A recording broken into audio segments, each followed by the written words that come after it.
Hello and welcome. You're watching KYC here on NDTV Profit. I'm Harsh Saita. Today is a special one because it's a company which stands out in the global marketplace and likely a company which a lot of other companies export facing would want to aspire to be. Quietly doing R&D on one side and on the other side trying to deploy capital very, very efficiently. We have one of those, Garware Technical Fibres. We're going to talk about this one today. And what I want to know first off is they have a decent market share, but can growth continue to go up at a healthy clip? They have also made an acquisition today in particular, and that's why you're seeing some zing on the stock. But can they grow materially over the next 3, 4, 5 years? And what will be the direction of that growth? Can they capture market share? Will value-added products aid the market share and expand or aid margins in any fashion, or will the margin number be 21%? Can they continue to gain market share in some of the other verticals that they have diversified to? For example, sports. For example, they manufacture nets for football goals as well. And therefore, an interesting play in that sense, where they continue to diversify in very healthy fashion. Margins, pricing, competition, of course, all of those is what we will ask management. And whether consolidation in the customer side in the industry, at least in the fishing industry, in the farming industry, which Garware operates in or Garware's customers operate in, whether consolidation there could be a risk. How much of an impact do local taxes play on Garware's numbers given that it's export facing? How should one look at profitability and growth there? They've also made an acquisition. How does this acquisition add value to the company, both in terms of top line as well as margins? We'll quiz management on all of that and more. And that will give us, hopefully, the full picture with regard to a Garware. But first off, trying to understand what the company does in Know Your Company today. Let's start off. It was founded in 1976 as Garware Wall Ropes. It was rebranded as Garware Technical Fibres only in 2018. It listed on the NSE and the BSE in 2002, and it's a Pune-based company. In terms of business segments, and this one can go on for a while, I'm going to start off with fisheries. All right, so as those graphics play out, there you go. So fisheries.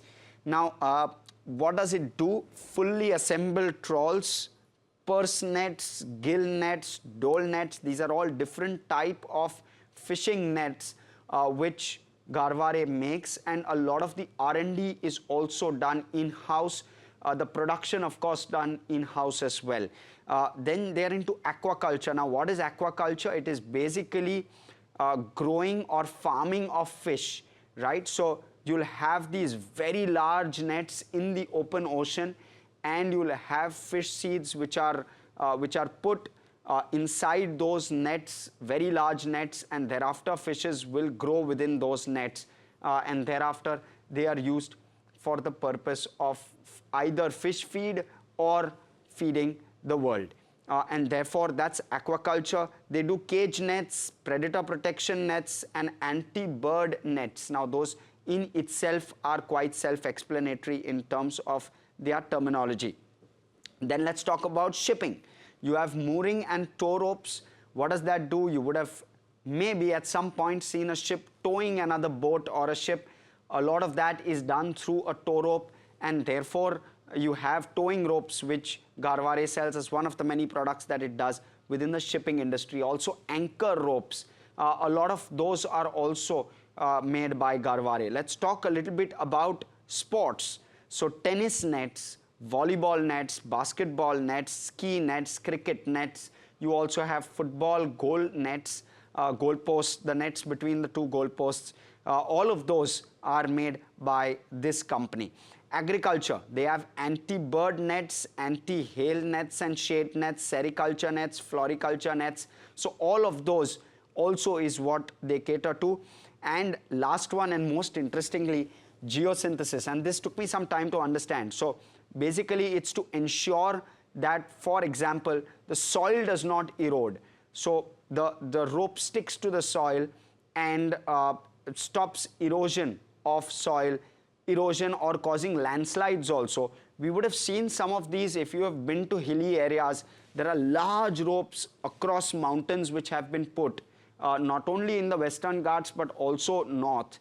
And some of those ropes is what Garware manufactures. So rockfall protection, landslide protection, a lot of that is also what Garware does. Again, very niche and very interesting as well while I was reading it.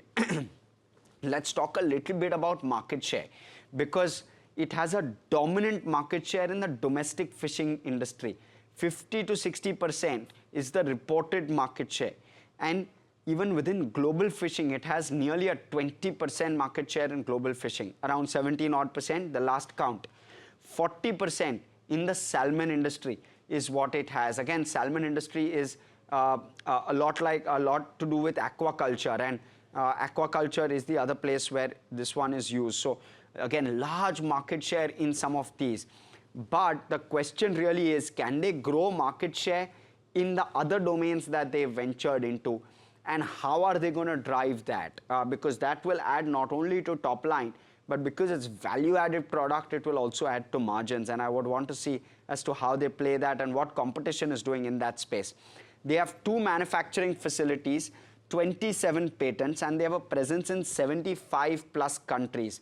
Now, I'm not surprised by any of that, because they have a large global presence and a large global demand as well. Beg your pardon. So, so all of that about Garware.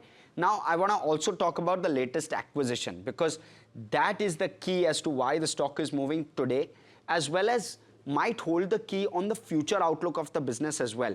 What they have bought in terms of their latest acquisition is Offshore and Trawl Supply, which is a synthetic fiber rope company. Its factory is situated in Norway, and it's one of the modern sites in this line of business within the European geography. You're also seeing it as a leading manufacturer in premium synthetic fiber ropes, and the application is for offshore oil and gas in Norway. Now, it specializes in production, design, engineering, and within the high-tech fiber ropes business, and it's going to likely help the company achieve growth plans in the value-added rope segment in the longer run. I would want to see very interestingly how and where this takes the company. The acquisition is going to be completed by the 30th of September, and the cost of acquisition is 105 crores. It's an all-cash deal, which the company is going to shell out. So this one's going to be a very, very interesting play with regard to this company. But let's talk about the key metrics now, and we'll try and break down all of those. We'll look at income statement, balance sheet, cash flow, and return ratios to start off. Thereafter, we'll look at shareholding, street cred, valuations, and street coverage. We'll look at all of those and we'll sum it up for you, and thereafter speak to management as well. It's going to be an interesting discussion. I can't wait. Let me quickly start off with the income statement. In terms of how this one has evolved, it's just about less than a double-digit growth on the top line, so more to be desired there.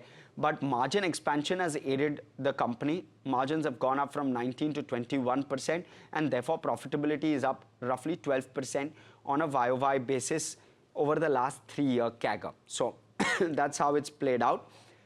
We'll give this a neutral, because more to be desired on growth, right? I mean, this is a sub 10,000 crore market cap company. It wanted to grow faster, but look at the efficiency with which the margins have evolved. FY23, it dipped a bit, but thereafter we've seen a bounce back with regard to margins. Let's talk about the balance sheet now. In terms of equity capital, you're seeing that sharp expansion in equity capital, and that's because of a bonus issue which it had done. But outside of that, you look at the way book value has moved. It's moved on a increasing trajectory. The borrowing number has come down, which is a positive, and I'm excluding these liabilities here again. And you have your cash and bank balances, which have also inched upwards. And I want to make a small correction here in terms of the cash and bank balance. If you look at the cash and bank balance for FY25, it's at 51 crore. I beg your pardon. So they do have a decent amount of cash bank balance at the end of FY25. They also have a decent FY24 cash balance of around 174 crore, and FY23 was at 46 crore. So the cash bank balances have evolved quite well. There you go. So some of those numbers playing out on your screen. So that's on the balance sheet. We'll give this a thumbs up. Low debt, good cash levels, and efficient management. They don't keep cash levels too high. I want to talk a little bit about the way in which your return ratios have played out, but before that, the cash flow. Now, the cash flow, again, it's fascinating. You've started to see receivables inch up where the cash flow is concerned. So you have your free cash or your cash flow from operations at 189, 219 and 195 crore. That's how your cash flow from operations has played out. Now you look at profit after tax. Sorry, that's the EBITDA number that you're seeing there. Again, there's an error there. EBITDA number seen there. And then you have your, again, your EBITDA to cash flow from operations, right? And that EBITDA to cash flow from operations number is slightly on the weaker side. Let me put it out there. CFO to EBITDA stands at 83% for FY23, 81% for FY24, and 61% for FY25. If you can see the way in which that has come off, it's because the receivables have inched higher. And I'll explain it to you. Your receivables number went up by 25 crore in FY24, but nearly by 70 crore in FY25. So that's a large increase on a cash flow from operations of just about 200 crore. And that's what's really pulling down your cash flow from operations. The other piece that's played out is that your payables number has also inched up, but just a little bit. So your working capital changes number has gone up by 51 crore in FY25. And that is essentially what's pulling down the cash flow from operating activity number from that 80% to the 60% number. All right. So that's the long and short with regard to cash flow. We've given this a neutral. We'll want to see more. Again, the net cash flow number is negative over there. If you see the 138 crore negative number, right?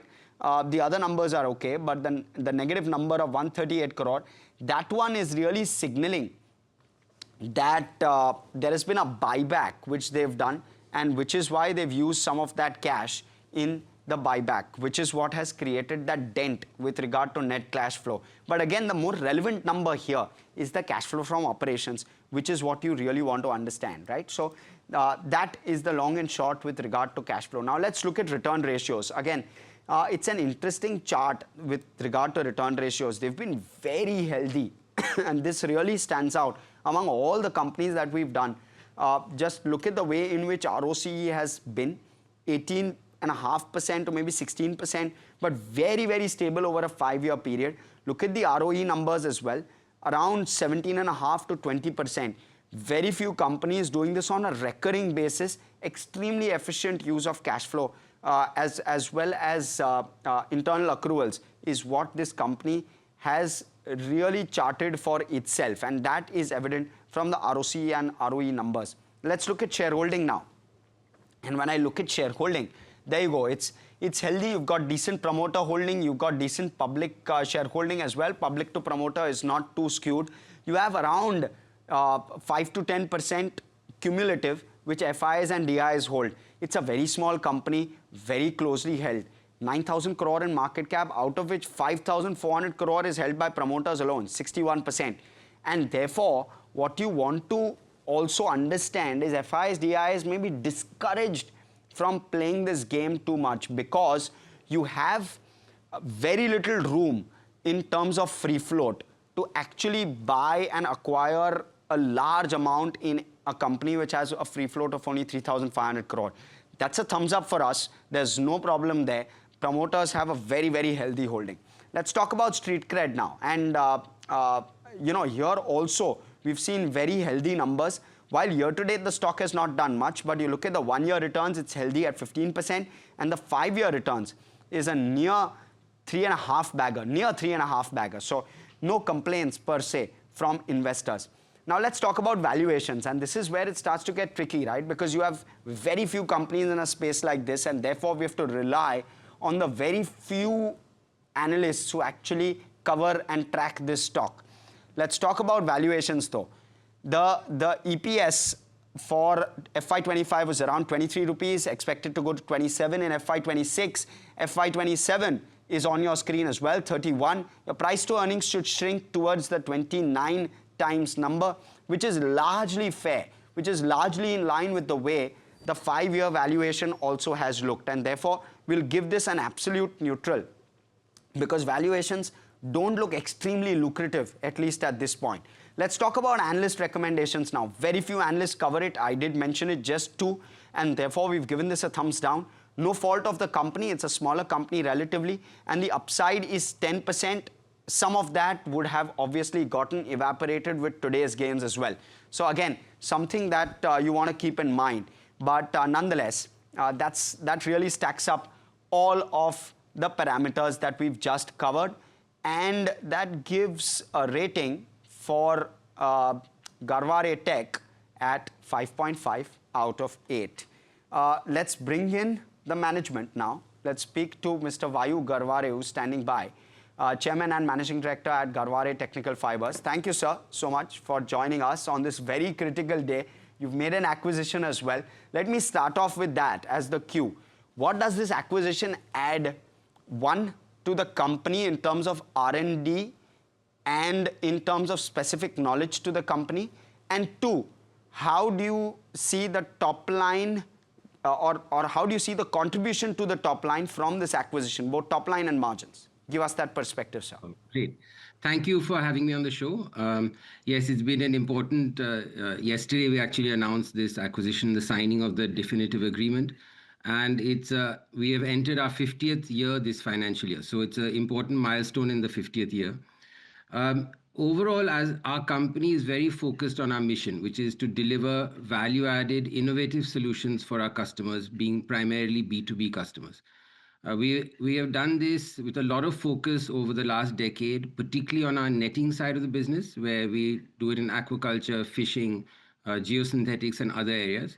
And that has allowed, over the last 10 years or so, our mix of value add to commodity to change from almost 30% value add, 70% commodity, to now 80% value add and about 20% commodity. The last 20% is where this acquisition comes into play. The last 20% of what we would normally call non-value add products, it tends to be, has been around the rope area, where we have really not been able to focus enough. And the last couple of years, we've decided to focus on this and bring this segment of our business also up. So we have carved out a separate team in our company, and we have really started to focus, and it's paying good dividends even organically. But this company, OTS in Norway, is one of the very advanced players in this field. They are at the leading edge of technology in this area, as well as have very strong customers across Norway and Europe in this space. So actually, it fits our strategy very well in this 50th year. The values of the company are very similar to ours. The strategic intent and fit is very good. And actually, the team there is also excellent. So we're very happy with this acquisition, and we think it can add a lot of value to both sides. Sir, talk to us about the cost of this. Around 105 odd crores, if I'm not wrong, is what you pay out. How would you view that in terms of relative valuations? We think it's a fair value on both sides. It is finally for us, it will come out of our internal accruals. You know, we have been generating a lot of cash, and we are quite cash positive. Obviously, that pulls down our overall ROCE, since our investment strategy on treasuries is very risk averse, and we're very careful. Our ROIC, for example, is in close to 50%. So we want to deploy the money better, but our overarching strategy has been that we need to have the right strategic fit for this kind of acquisition, and which we have now found. So the valuation is a fair valuation on both sides. It will be for us finally EPS positive as well as ROCE positive. So overall, I think it's the right way to go.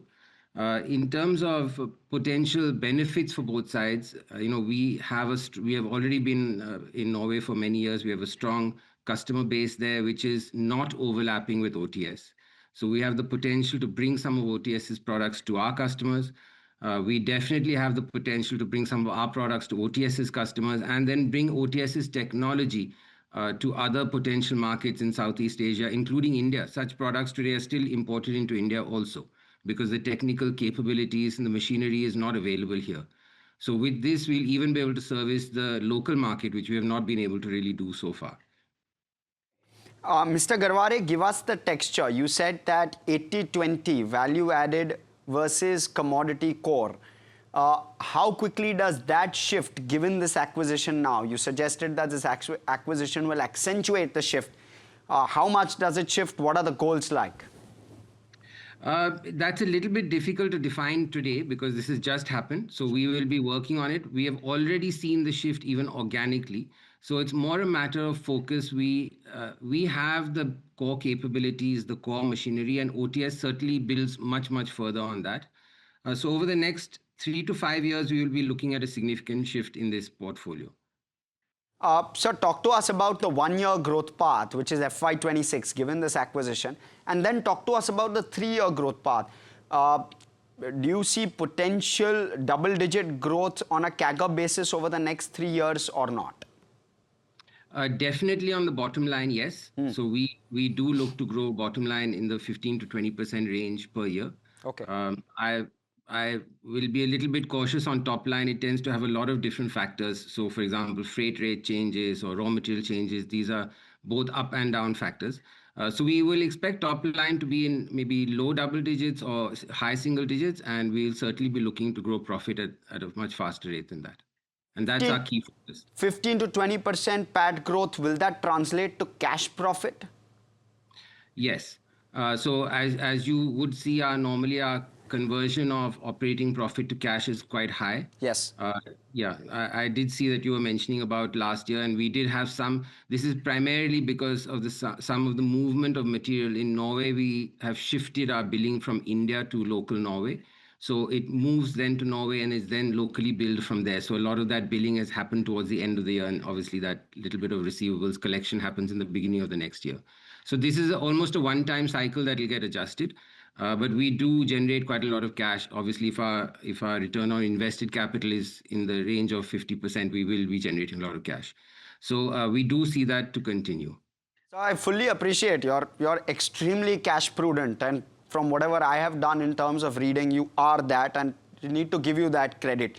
I want to talk about certain risks in the business. One is you have the risk of consolidation within your customer base, within the farmer base, that a larger cohort of customers that you have.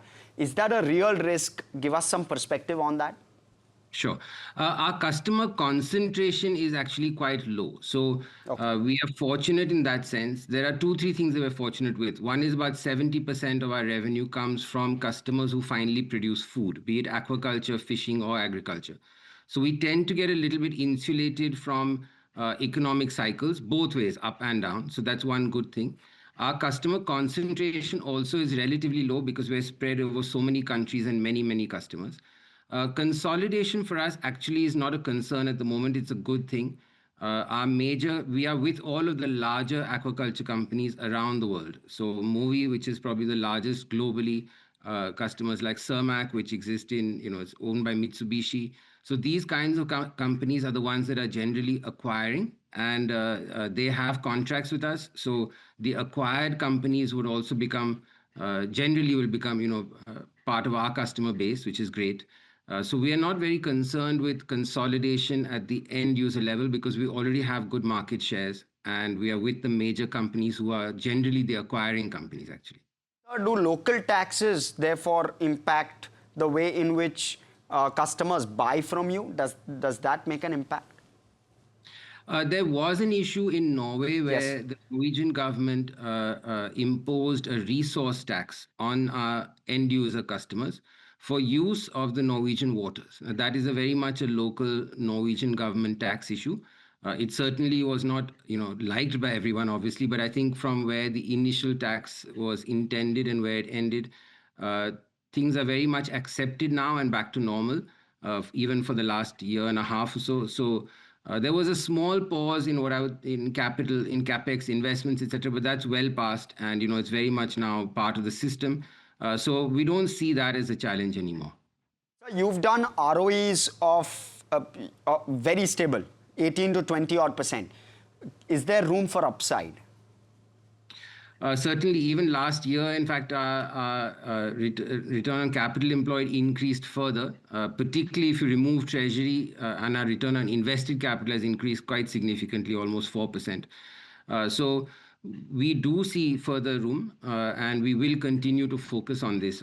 Within our company, our number one metric is return on capital employed. So, the entire team is aligned towards this. And this is something now we'll also be taking to this Norwegian company, and they're very keen and positive to work on further improvements of their ROC as well. Excellent. Thank you so much, Mr. Garware. This has been insightful, this has been concise, and you've been very precise with your replies. Thank you. Thank you so much. Thank you. Right. Okay, out of time, in fact, on this edition of KYC. Thank you for tuning in. From all of us who put the show together, really appreciate all the support we're getting. Thanks for tuning in.